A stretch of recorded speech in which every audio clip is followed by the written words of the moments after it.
do think, I don't know what happened to Alex Jones yesterday, but he was like, it's over.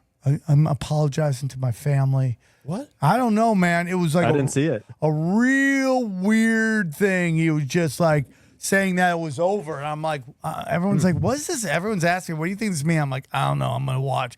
I'm watching just like you. Get your popcorn ready. But trying to interpret what Alex Jones means is a losing ball game usually. Yeah, and it's just like, enjoy the show. You know, it's like, and everyone's like, Alex Jones controlled opposition and all this stuff. I'm like, he's more right than he's wrong. He's like way more. I don't think so. More right than he's wrong. And the things that he's gotten wrong, he's kind of come out and said he like, hey, dude, like he's been teeing off on Israel lately. And people, because he doesn't. Oh, really? Yeah, he has, in a dude. big way. Yeah. Big time, big time. Yeah, he had one stream where he like said some of the most intense, like he went straight back to like the terrorists that founded Israel. He went all through their history. It was, I mean, he went into like the Zionists buying the land during World War I and stuff like that. It was the kind of thing where I posted it a few different places and was like, explain to me how Israeli controlled opposition would ever want someone to say these words in any setting. I totally agree with that. I totally agree with that. And the only thing they'll say is that divides, conquers, presents divide and conquer even more. But it opens up to criticism of them, and they don't want that. They don't want you to be able to start connecting dots of what's going on. And they also don't want you to go, oh, it's not Jews, it's Zionists and what that represents. So they start freaking the fuck out. Is this it? This? Is it where he's talking about? Yeah. All right, let's see. I want to apologize to everybody, and I mean that. I want to apologize. I didn't do more back when we probably could have stopped. Hold on. It's not. I want to apologize.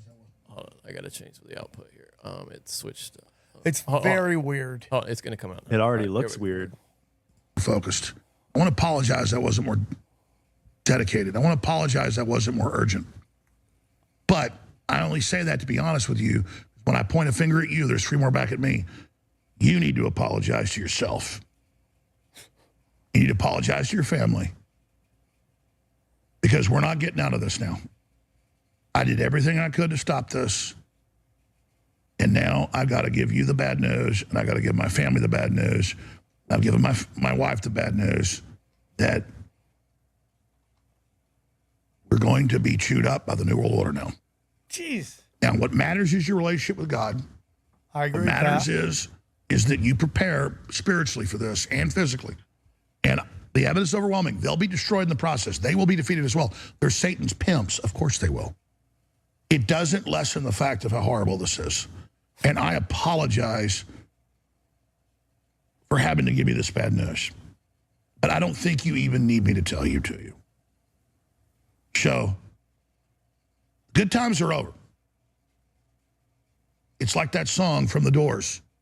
It's all over for the unknown soldier. The war is over for the unknown soldier. But understand, if they bring in martial law and they win this war, they are going to take your children from you if you survive. They're going to mutilate them and torture them with drugs and cut their breasts and genitals off because they're Hellraiser cult leaders.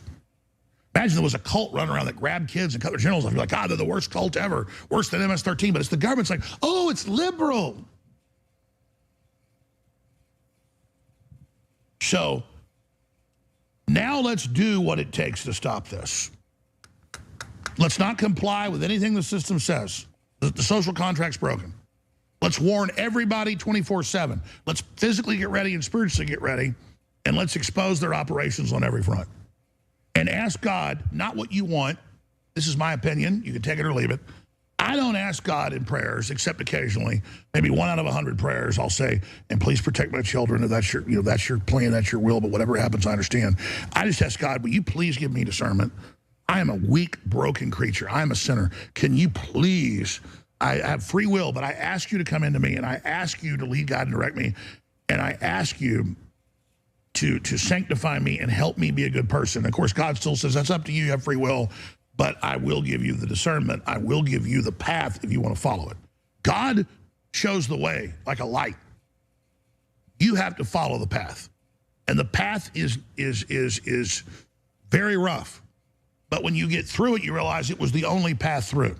Yes. So there are a lot of people want to bargain with the system. They want to bargain with the How New World long is Order. this? They want to bargain with the culture. They want to play all sides. They want to be friends with everybody. That way leads to total destruction. Yep. That we The can. path through. Yeah. Yeah, I was going to keep going. We'll take a break. But, you know, I think he was responding to something specific, yes. right? Like something that has happened behind the scenes that he learned had happened. Yeah, it seems that way. Like a declaration of war or a handshake or a deal that, right? It's concerning. Yeah, yeah. It is concerning. And I mean, he did kind of flip it partway through to sort of say, like, it's over and we're going to get chewed up. And then later it was like, so now it's time to do everything we can to like fight them on every front. So it's hard to say how concrete of a like how beyond a point of no return his perception of whatever he knows about is. But I mean, he has a lot of sources and he's clearly talking about something that a source has told him is happening. I mean, I can only think of a few things that would qualify. What do you think? Things that come to mind are the Red Heifer conspiracy, Israel and or Ukraine war deals of various sorts, and maybe a currency type deal around the coming global financial collapse and a new world currency, a digital currency of some sort. Those are the kind of things that come to mind first. Oh, or another disease. Another pandemic. They have been talking about that thing out of Texas, right? How about Mitt Romney? Like, bird flu is everywhere. We have to walk. I'm like, dude, shut the fuck up. I think they've blown their load on pandemics. Honestly, I don't think they can pull another one off. I think that too many people have seen through the lies, and there's too much coming out about it now that like I don't think it would work, regardless of how deadly the next one is. Well, you know, that's the part that scares me is that it would have to be sufficiently deadly to really shake people. They'd have to lose people close to them, and that concerns me because I have, you know, there are these people who think that nobody died on 9/11 or it's not, you know, it's not what you think. But to me, all of these events, people died because they have no 100%. regard for collateral damage. You know, they just